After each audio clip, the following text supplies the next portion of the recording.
दोस्तों welcome back to my channel. अगर आपने अभी तक मेरे चैनल को सब्सक्राइब नहीं किया है तो जल्दी से मेरे चैनल को सब्सक्राइब कर दें। एपिसोड 12 की शुरुआत में पीटर और ये चेंग लिंची के घर से वापस जा रहे होते हैं। पीटर कहता है कि मैंने आज अच्छा परफॉर्म किया है ना, तो ये चेंग कहता है कि हाँ। पीटर कहता है कि फिर वादे के मुताबिक आप मुझे आइसक्रीम खिलाने के लिए लेकर जाएंगे। ये चेंग कहता है कि ठीक है, मैं तुम्हें कल ले जाऊंगा। पीटर कहते हैं कि मुझे आपके बारे में परेशानी हो रही है, आप इतने अच्छे हैं और वो लड़का सारा टाइम लिंची के पास होगा। मैं आपकी सारा दिन मदद नहीं कर सकता क्योंकि मुझे स्कूल भी जाना है। यहाँ पर इतने में ही एक एजेंट अपने क्लाइंट को घर दिखाकर यहाँ से जा रही होती है, जिसको देखकर यीचंग कहता है कि मुझे एक आइडिया आ गया है। पीटर इसके बारे में पूछता है तो यीचंग कहता है कि मैं तुम्हें अभी नहीं बताऊंगा। ये कहकर यीचंग पीटर को अपने साथ लेकर चला जाता है। दूसरी तरफ टियान को एक कॉल आती है। टियान कॉल पर कह रहा होता है कि मैं तुम्हारे डैड के घर उनसे मिलने के लिए चला जाऊंगा, लेकिन तुम उन्हें ये बात क्लियर कर देना कि हमारी शादी कब हो रही है। ये सुनकर तेन शाओ को बिल्कुल भी अच्छा नहीं लगता। कॉल के बाद तेन शाओ टियान से पूछने लगती है कि आपने पहले कभी अपनी गर्लफ्रेंड का जिक्र नहीं किया। तो टियान कहता है कि क्योंकि वो मुझसे भी ज्यादा बिजी है, इसीलिए हमारी अक्सर मुलाकात नहीं होती। टियान कहता है कि तुमने मुझसे कहा था कि तुम मुझे कुछ बताना चाहती हो, वो क्या बात थी? तुम कुछ 10 साल पहले की बारे में कुछ कहना चाह रही थी। तो तेन शाओ कहती है कि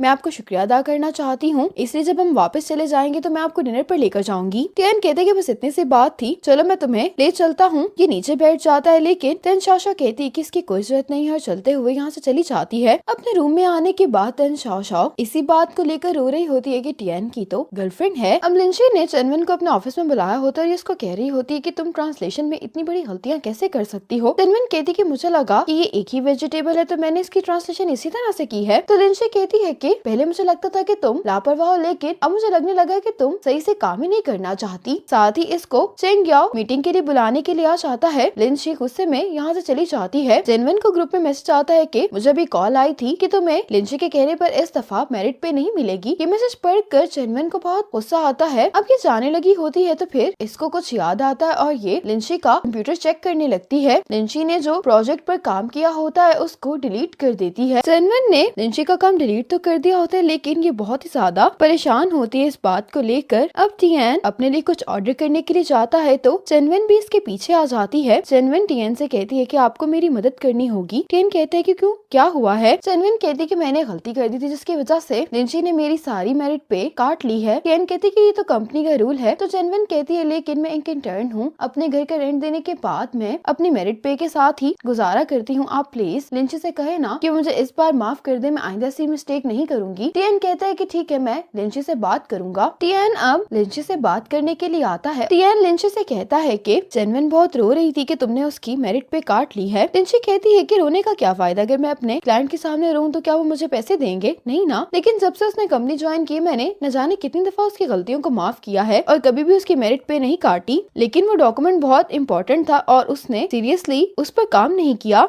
टियान कहता है कि ठीक है, तुमने जो भी कहा है मैं वो चेनवन को बता दूंगा, लेकिन अब वो खाना नहीं खरीद पाएगी, इस बारे में तुम रिग्रेट ना करना बाद में। ये सुनकर लिंची टियान के अकाउंट में कुछ पैसे ट्रांसफर कर देती है और उसे कहती है कि तुम इस मंथ 3 टाइम का खाना उसको खरीद कर दोगे, लेकिन उसे मत बताना कि पैसे मैंने दिए थे। ये कहने के बाद लिंची यहाँ से चली जाती है। अगले दिन लिंची के घर का दरवाजा नॉक होता है। लिंची दरवाजा खोलती है तो बाहर यीचंग आया होता है। लिंची से कहती कि तुम यहाँ पर क्या कर रहे हो? तो यीचंग कहते हैं कि मैं अपने न्यू नेबर के लिए गिफ्ट लेकर आया हूँ। ये सुनकर तो चंग्या बहुत हैरान होता है। तो ये चंग लिंची को बताने लगता है कि मैं अभी यहाँ पर शिफ्ट हुआ और अब से मैं तुम्हारा नेबर हूँ। चंग्या गुस्से में ये चंग से कहने लगता है कि तुम जानबूझकर यहाँ पर शिफ्ट हुए हो ना। ये चंग कहता है कि सर्विस डिपार्टमेंट में रहना बहुत एक्सपेंसिव है और वैसे भी वो अपार्टमेंट मेरे ऑफिस से काफी दूर है। चंग्या कहते हैं कि अगर तुम्हारा इंट्रोडक्शन खत्म हो गया हो तो तुम यहाँ से जा सकते हो। तो ये चंग कहता है कि मुझे कुछ देर के लिए लिंची से काम है। तो चंग्या कहते हैं कि तुम लिंची को यहाँ से नहीं लेकर जा सकते। ये चंग कहता है कि यूई और एक साथ काम कर रहे हैं तो इसलिए लिंची तो मुझे इनकार नहीं कर सकती। लिंची ये बात सुनकर इसके साथ चली जाती है। बाहर आने के बाद लिंची यीचंग से कहती है कि तुम्हें मुझसे क्या कहना है। यीचंग कहते हैं कि मैं भी यहाँ पर शिफ्ट हुआ हूँ तो मुझे सामान अनपैक करने में तुम्हारी मदद की जरूरत है। लिंची कहती है कि मुझे माफ कर दो, लेकिन मैं इस टाइम पर बहुत बिजी हूँ। यीचंग कहते हैं कि ठीक है, मैं मिस्टर ज़ांग को कॉल करके कहता हूँ कि मुझे लिंची की एक जरूरी काम के लिए जरूरत है। लेकिन लिंची कहती है कि क्या अब तुम अपनी मदद के लिए किसी को हायर भी नहीं कर सकते? यीचंग कहते हैं कि हाँ, मैं ये अफोर्ड नहीं कर सकता। लिंची कहती है कि ठीक है, मुझे भी तुम्हें एक बात बतानी है। ये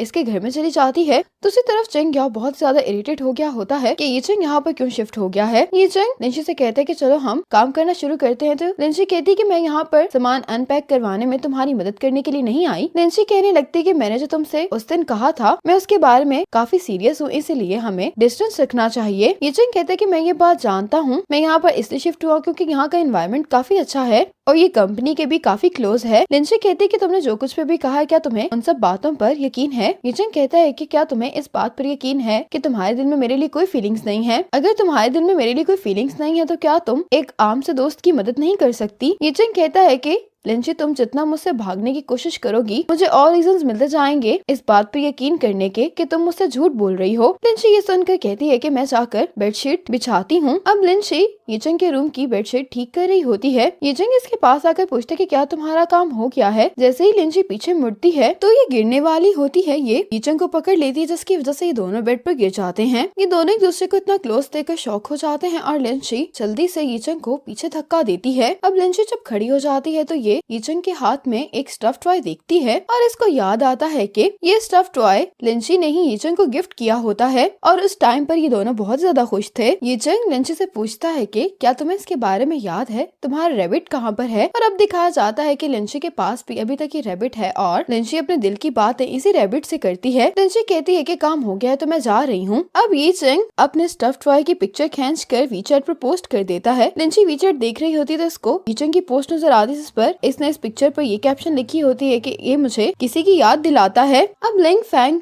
लिंशी के घर पर आता है। लिंग फैंग कहता है कि क्या आप कुछ दिनों के लिए मेरे डॉग की टेक केयर कर सकती हैं। लिंशी कहती है कि ऐसा नहीं कि मैं तुम्हारी मदद नहीं करना चाहती, लेकिन मैंने आज से पहले कभी भी पेट नहीं रखा, इसीलिए तुम इसे किसी पेट स्टोर पर छोड़ दो।